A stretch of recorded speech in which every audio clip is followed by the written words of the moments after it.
Good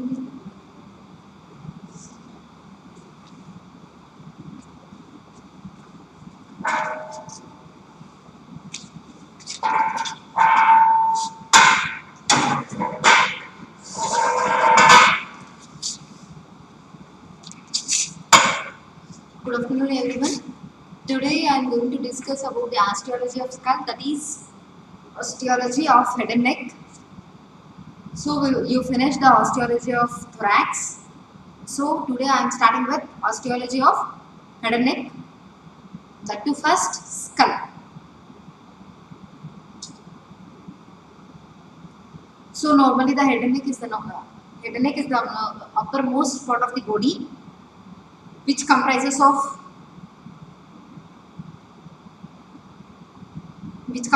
brain and other senses. Now, brain is a very intelligent and is the most evolved organ, which is present in the human body.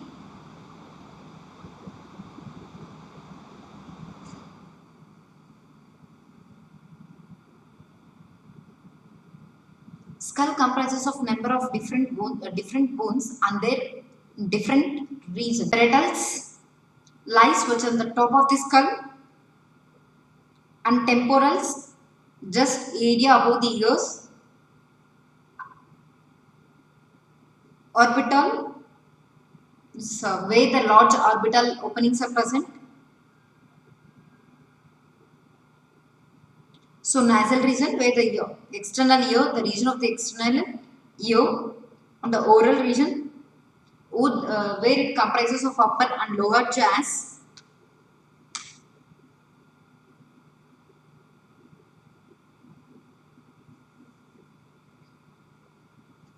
Now the bones of head and neck includes the skull, cranium and mandible, and 7 cervical vertebra. 7 cervical vertebra, the head and 6 ossicles of the ear. The skull cap, mainly the skull cap, which is mainly formed by the frontal, parietal, squamous and temporal as a part of occipital bones. The skull lodges the brain, teeth and other sensory organs. The weight of the brain is not felt because of its floating nature of cerebrospinal fluid.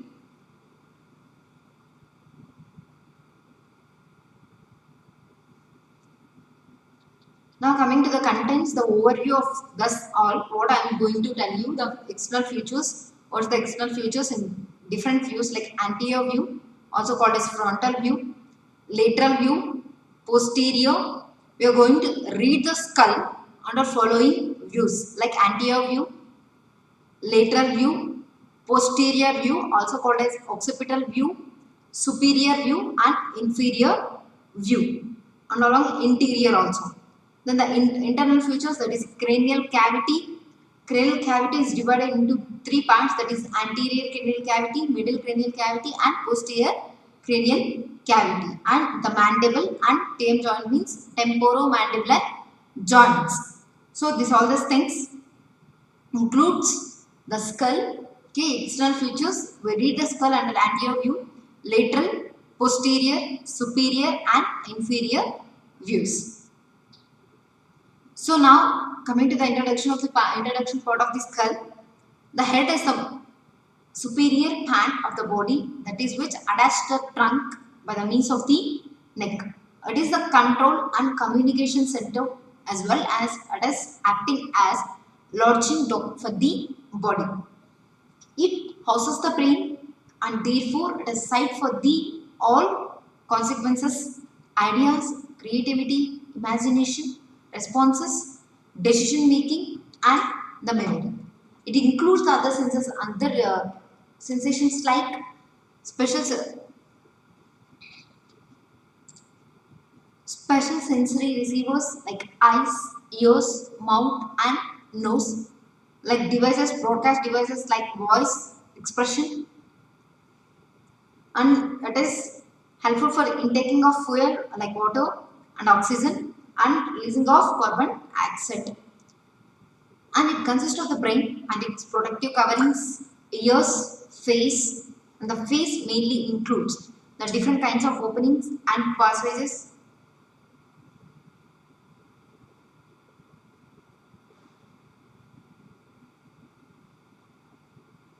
different kinds of openings and passageways, and the lubricating glands called salivary glands. So valves which are useful to close the masticatory devices, and the orbits which are housing the visual apparatus. The face also provides our identity such as individuals.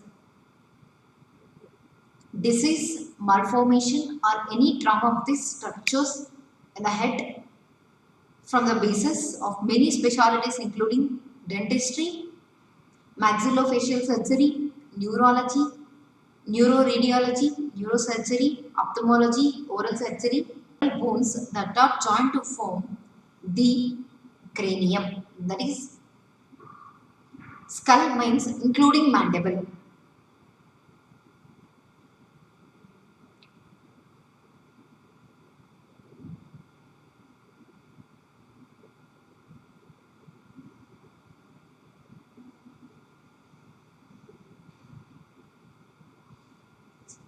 Now the skull is divided into two main parts, that is the calvaria, which is the top uppermost part, are the main blocks uppermost of the cranium, which encloses the brain. The facial, next one is the facial skeleton, which contributes for the rest of the skull, and it includes the mandible. So the cranium has itself other two parts like roof or the cranial vault, which is also called as calvaria, also called as skull cap. And the floor are the cranial base called basic cranium and visceral cranium. What is skull and what is cranium? Skull means the skeleton of the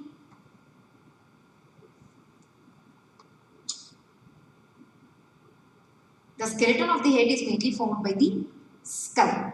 So including mandible, it is called as cranium. So the cranium has other two parts, that is neurocranium and viscerocranium. Neurocranium, roof or cranial vault, floor or cranial base. Viscerocranium.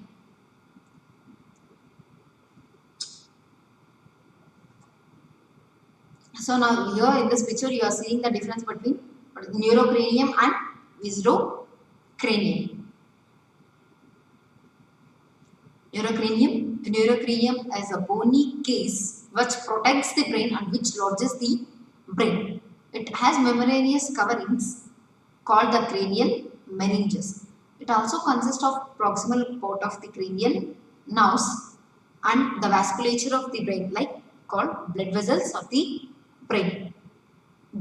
In adults, that is mainly formed by 8 bones, that is 4 single bones and 4 paired bones. Paired bones means that are present on both sides, right and left side. Single bones means they are present on only one side. Frontal, ethmoidal, sphenoidal and occipital. Frontal, ethmoidal, sphenoidal and occipital are the single bones which are helpful in the formation of neurocranium, and pair of paired bones are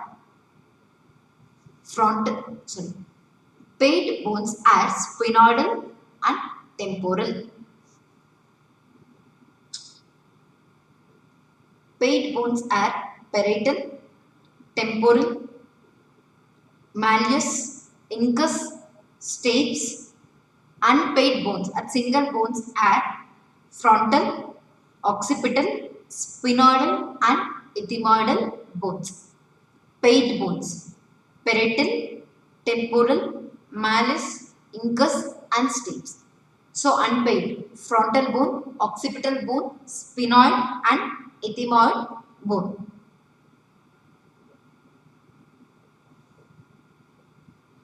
So the ethmoid bone is an irregular bone which is relatively forms the midline contribution to the neurocranium, but it is primarily a part of viscerocranium. So it's called the flat bones, and the flat portions of these bones which is forming the neurocranium are actually curved. So with convex external and concave internal surfaces, the most of the calvaria bones are united by the means of fibrous interlocking sutures. However, during the childhood, some bones are united by hyaline cartilage. The joints are called Ssims Rc. The spinal cord is the continuation with the brain throughout its meninges, coming through the foramen, maxilla, maxilla, zygomatic, nasal bones, lacrimal bones, palatine bones, inferior nasal bones, unpaid are Omer bones, which is present to the nasal bones, and mandible. The lower jaw bone is called mandible. So it consists of the facial bones that mainly develop within the mesenchyme of the embryonic pharyngeal arches. It forms the anterior part of the cranium and consists of the bones which are surrounding the mouth like upper and lower jaws, nasal cavity, and most of the orbits like eye sockets and orbital cavities.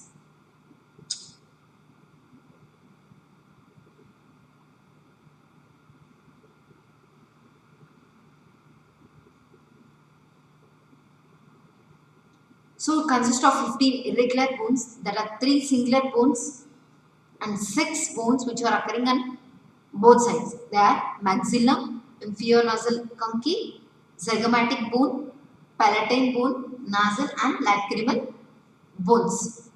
Then what are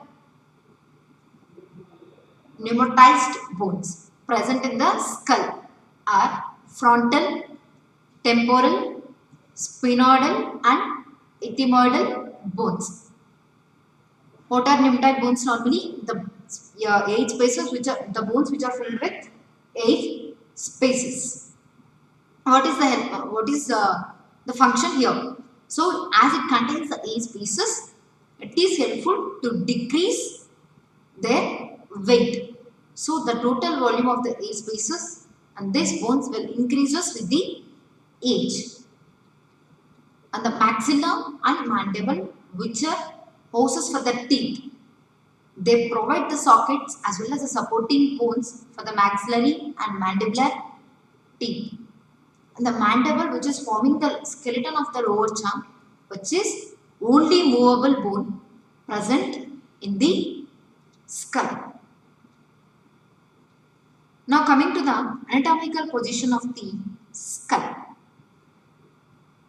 The skull can be placed in 2 planes, but most accepted plane is only one, that is from Freud's horizontal plane.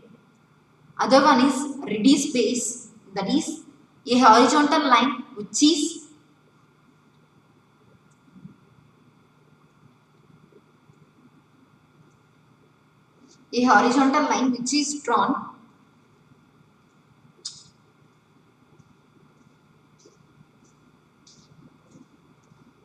drawn from inferior orbital margin to the center of external acoustic meatus, infraorbital margin to the external acoustic meatus. Thus as reduced plane, the plane passing from infraorbital margin to the external acoustic meatus is reduced plane. But the most accepted plane is the plane which is passing or joining the infraorbital margin to the upper margin of external acoustic meatus. That plane is Frankfurt's plane or Frank horizontal's plane.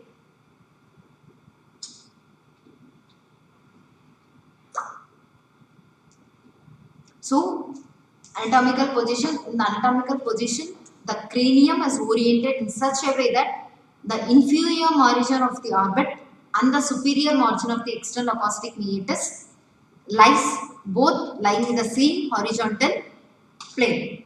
This standard craniometric reference is orbitomeatal plane, or also called as Frankfurt's horizontal plane.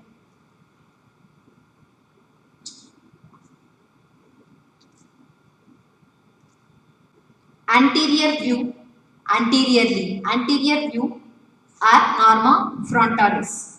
Lateral view are norma lateralis. Inferior view are norma basalis.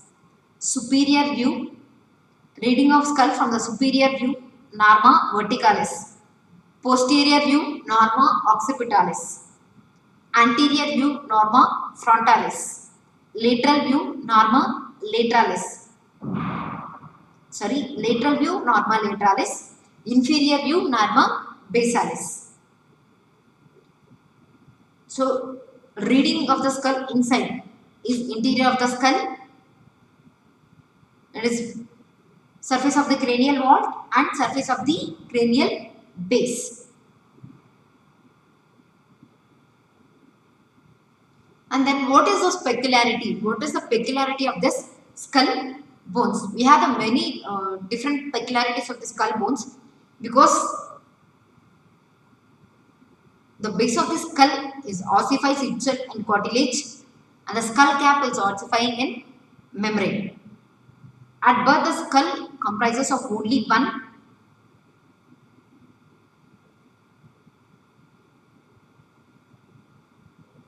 Some skull bones have 8 cells in them. They are called pneumatic bones. They are frontal, maxilla. They reduce the weight of the skull and they maintain the humidity of inspired air. And they get the resonance of, they are helpful for the resonance of voice. They may get infected with resulting in sinusitis. And skull lodges the brain, meninges, CSF, cerebrospinal fluid, glands like hypophysis cerebri and pineal glands, teeth and special senses like retina or eyeball. Next, today in this class we will discuss about only 2 views, that is superior view and anterior view. Reading of the skull from superiorly is called norma verticalis. So what we'll see if we observe the skull from the superior view.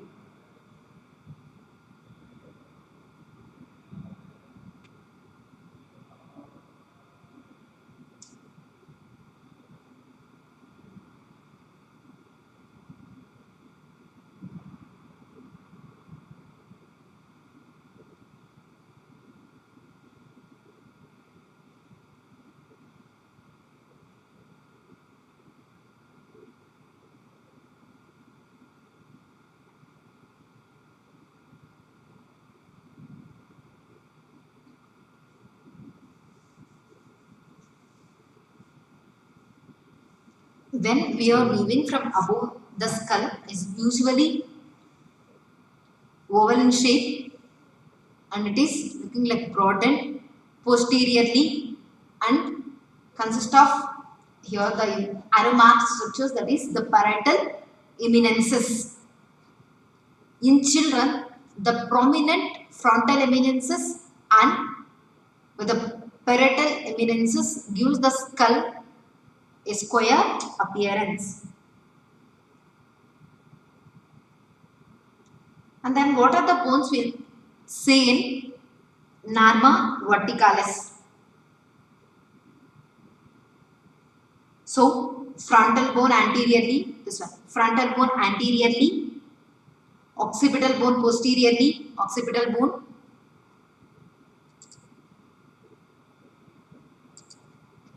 occipital bone,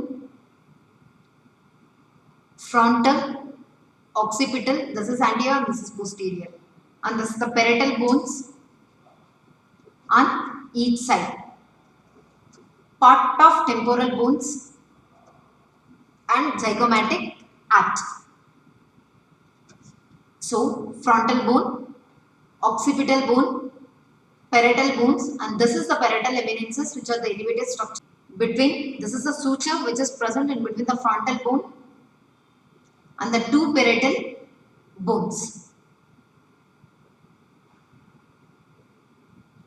It runs downwards. Runs downwards and forwards like this. This is called coronal suture.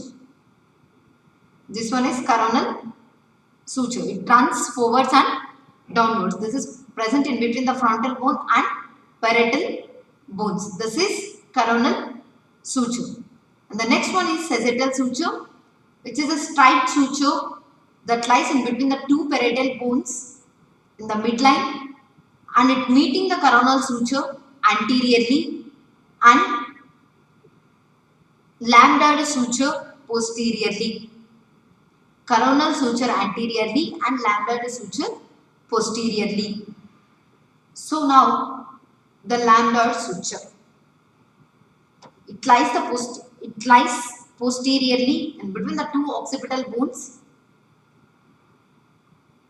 and the two parietal bones. It runs downwards and forwards across the cranial vault. Then the fourth one is metopic suture. It is occasionally present.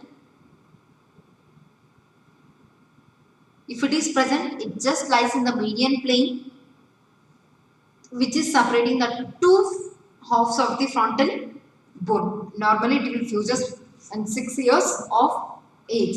So what are the main sutures? We can see from the superior view are coronal suture, which lies in between the frontal bone and the parietal bones. Sagittal suture, which is a straight suture, which is present in between the two parietal bones, and the lambdoid suture, which is present in between the two occipital bones and parietal bones. And metopic suture, it is not present always. If it is present, it is present in between the two halves of the frontal bone. Normally it will fuse by the 6 years of age. So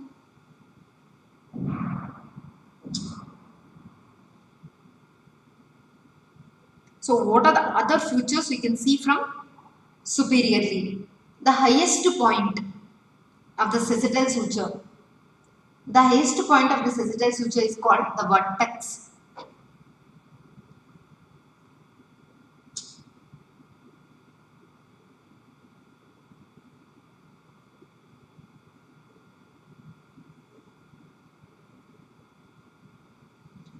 Then the superciliary ridges, which forms the anterior limit of this one. The superciliary ridges and the lambda are the posterior frontal LS is the meeting point and between the sagittal and lambdoid suture, which is triangular opening in neonates and closes very early of life. The third one is bregma, called anterior fontanelle, is the meeting point between the sagittal and the coronal suture. Is a star-shaped opening in neonates and which closes on 1.5 years of age.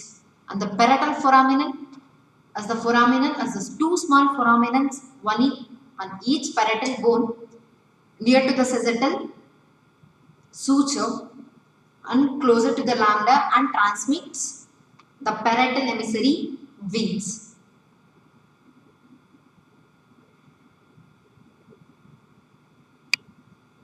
Now the parietal tuber is the maximum convexity of the parietal bones are called the parietal tuber. This is the common site of fracture of the skull. And next the parietal foramens, which is present on either side of the sagittal suture.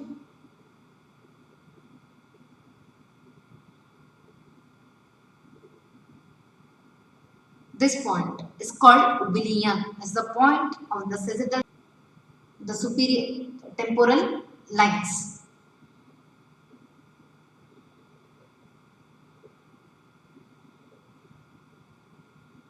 Superior and inferior temporal lines.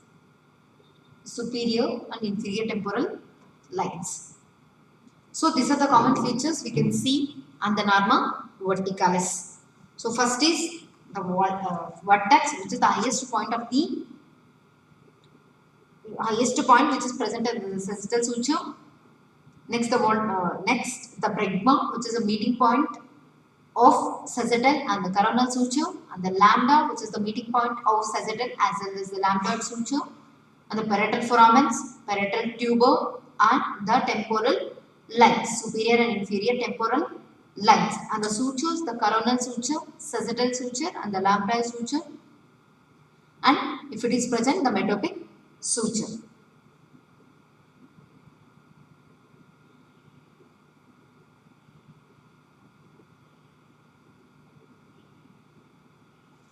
And now, the bregma is also called as anterior frontalis and the lambda is also called as posterior frontalis. What is the importance of this? The frontalis are the site of growth of the skull, which are helpful for the growth of brain, and it is also helpful for the estimation of age. If the frontalis are fusing early, brain growth is shunted and the children as well less intelligent. And if the anterior frontalis are bulging more, it is indicating the increased intracranial pressure.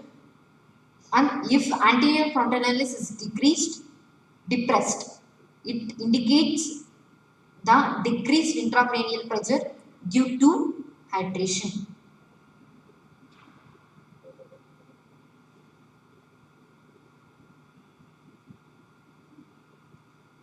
Then caput successianum is a soft tissue swelling of any part of the skull due to rupture of capillaries during delivery.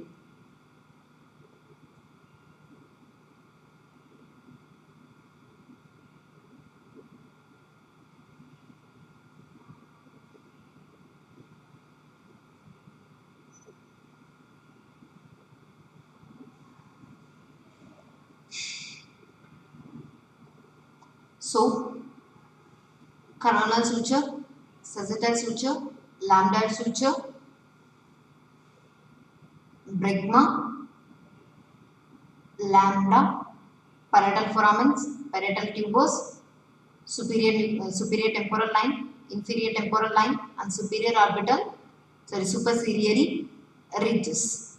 So, coming to the norma frontalis, the skull viewing from the front is called norma frontalis. Viewing from the front, the forehead orbit different regions like forehead, orbit, nasal region, maxilla, mandible, and the other prominent bones of the skull. So, what are the visible bones of this particular region? So, the first is frontal bones. Second one, this is nasal bones. Third one, omer bone, ethmoid, inferior turbinates, lacrimal bone, sphenoid, maxillary, zygomatic bones. The next is mandible. So, frontal, nasal bone, omer, ethmoid, inferior turbinates, lacrimal, sphenoid, maxillary, zygomatic, and the mandible.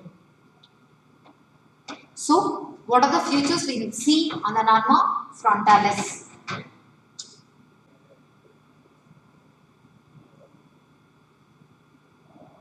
Frontal region, the superciliary arch, which is rounded, curved, situated just the medial part of each.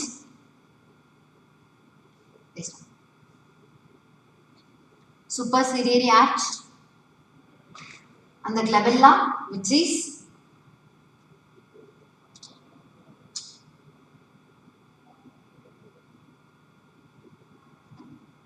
here. the glabella, which is the connecting part of the two superciliary arches, the nasion, which is the meeting point of the root of the nose, and the frontal tubo,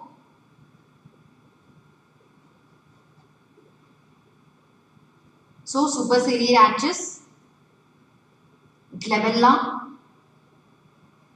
nasion is the meeting point of the nose, nasion, and the frontal eminence. And the sutures we can see from on norma frontalis is the frontonasal suture, which is present between the nasal bones. These are the nasal bones. So, which are present between the nasal bones and the nasal process of the frontal bone. This suture is called frontonasal suture. And the second suture, the frontozygomatic suture, which is present in between the zygomatic process of the frontal bone and frontal process of the zygomatic bone. This is the frontal process of the zygomatic bone and this is the zygomatic process of the frontal bone. Now the suture present in between these two is frontozygomatic suture. Now internasal suture, which is present in between the two nasal bones. The zygomatico-maxillary suture is as a suture which is present in between the zygomatic bone and the maxilla medially and the zygomatic bone laterally. And some other sutures like metopic suture and intermaxillary suture.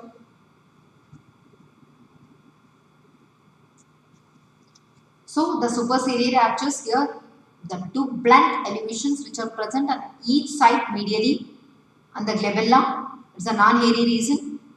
It's the depression which is present in between the two superciliary arches and supraorbital foramen or supraorbital notch, which is located just the junction between the medial and middle third of the each supraorbital margin and transmits the vessels and nerves of its own name. The nasion, which is the crossing point of the frontal, nasal and internasal sutures.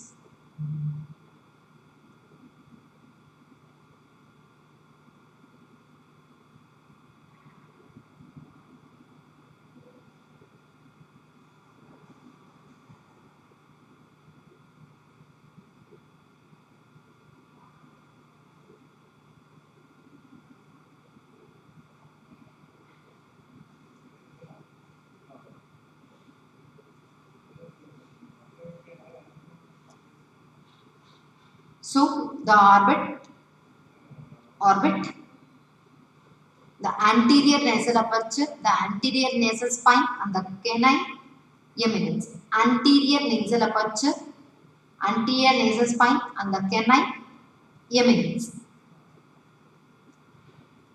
So, the boundaries of the orbit will discuss later in the norma or orbit region only.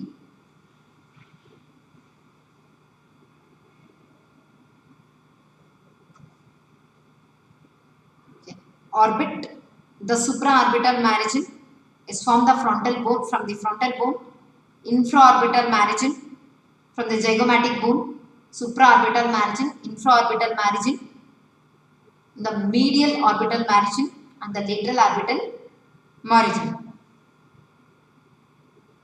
So, supraorbital margin is mainly found by the frontal bone and is mostly found by the zygomatic bone and it is completed by the frontonasal suture.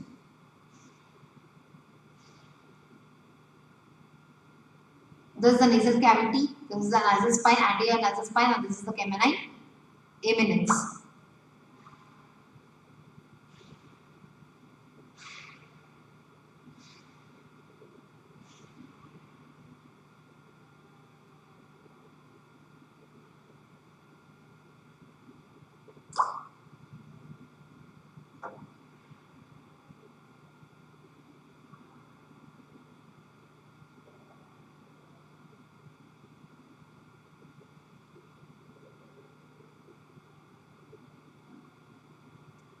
Anterior nasal spine is a sharp projection in the median plane and the lower boundary of the the lower boundary. The nasal bone is the most commonly fractured bone of the face. And now the maxilla bone, it contributes majority in the formation of the facial skeleton. The anterior surface of the maxilla presents a nasal notch, anterior nasal spine, infraorbital margin, incisive fossa and canine fossa.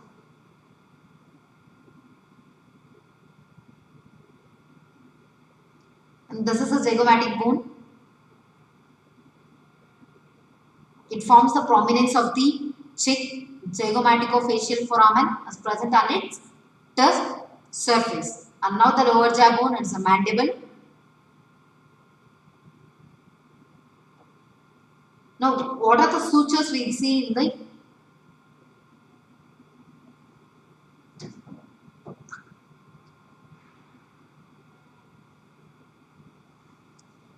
incisive fossa as a depression.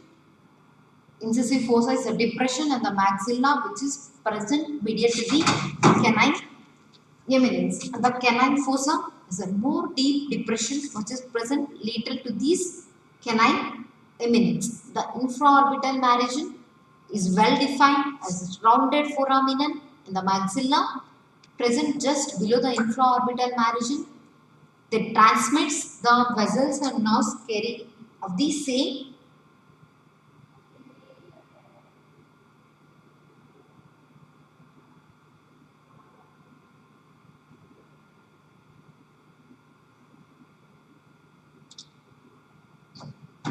The incisive fossa is a light depression and the maxilla which is medial to the canine eminence, and the canine fossa is a depressed lateral to the eminence. The infraorbital foramina is well defined, rounded foramina in the maxilla, and it transmits the infraorbital vessels and nerves.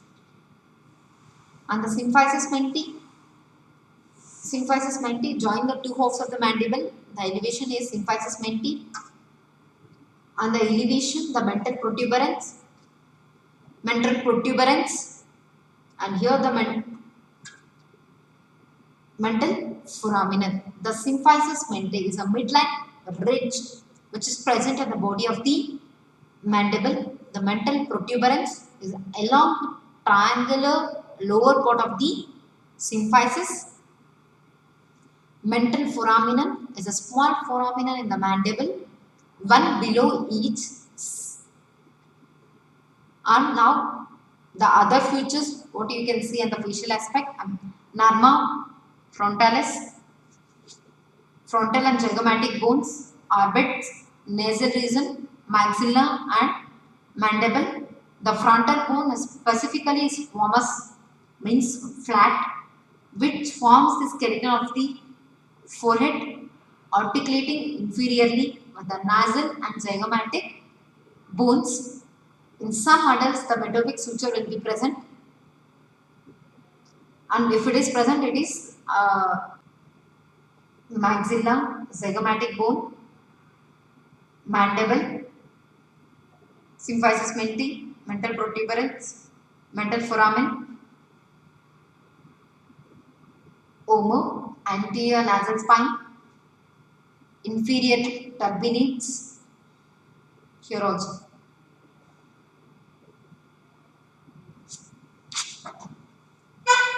Ethmoid, frontal, inferior lacrimal bones, maxilla, mandible, zygomatic bone, parietals, temporals. This is the revision. The interaction of the frontal and the nasal bones is called nausea, which is and in most of the people it is related to the depressed bridge of nose. The nasion is one of the most craniometric points that is used radiographically in medicine to make the cranial measurements and to compare the described topography of the cranium and document of any abnormal variations. And the frontal bone also articulates with the lacrimal, ethmoidal and sphenoidal bones, which is a horizontal portion of the bones which forms the both the roof of the orbit as well as the part of the anterior part of the cranial. So the supraorbital margin of the frontal bone, the angular boundary of the squamous and the orbital pants.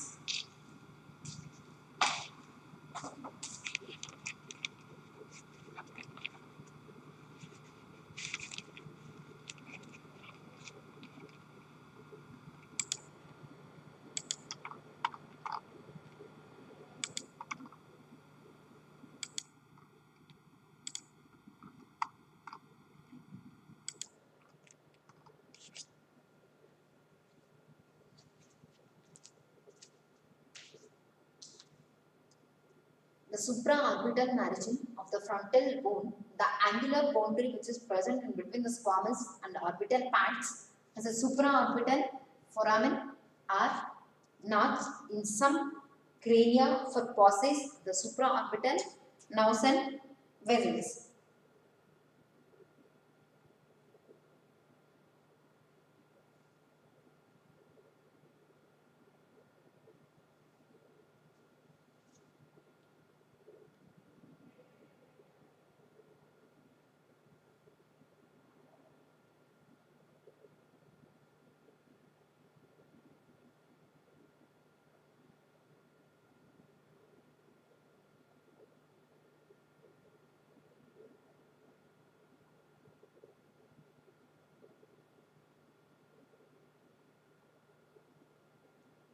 And just like superior to the supraorbital margin, it is a just rich supraciliary arch that extends laterally on each side from the gabella, and the prominence of this ridge deep to the eyebrows, and generally it is greater in case of males. And the zygomatic bones